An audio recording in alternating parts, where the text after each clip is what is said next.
Hello Cricket, it's Tuesday, August 12th, and I'm making a video because I am unhappy. Cappuccino flats like a coffee house smaller, it's cappuccino flats. Actually, it's not the 12th, it's the 11th. But back to my story. So as you know, I work at Music and Arts Center. And at Music and Arts Center, we do repairs on instruments. And the music departments at my school come to my store for the repairs on their instruments. So the way we do repairs at Music and Arts is that we have to fill out these tags with all the information on them, and it's carbon paper, and the people are only supposed to leave with like 2 copies of that carbon paper. But today when I was getting ready for orchestra, I saw that a bunch of band instruments had the entire tags still tucked in them, which isn't supposed to happen. So I asked my current orchestra teacher, who actually used to work at another Music and Arts Center, if my store had done something wrong. And it turns out that no, my store hadn't done something wrong. Here's what happened. So the band teachers had sent off all of the instruments to be repaired because they're very old instruments and they really needed some love.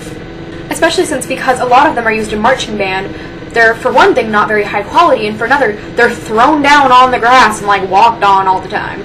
But so the instruments were all sent off to repair, and then the admin at the school decided, nah, we don't need to pay for that crap. What we do need to pay for is new sports supplies, which we completely re-buy every year, and a new computer system, which doesn't work at all for anyone. Now listen, many people and personalities and viewers, I am not saying that sports don't require some parts of our funding. I think athletics are an extremely vital part to high school, to any school.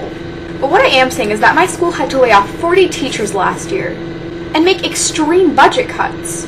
But it can afford to re-buy all of the sports equipment when it can't even afford to not only not buy new instruments, but not even repair the ones that are hardly usable. Now I know I'm biased, but I simply cannot see that as fair. And if they did this the opposite way and gave all of the funding to orchestra and band instead of sports, I still wouldn't think it was fair. And I definitely don't think it's fair to those 40 teachers who got cut only because they were first-year teachers. This new budget sure does know how to make a senior show for school spirit. Really, I'm just so proud. Cricket, I'll see you soon.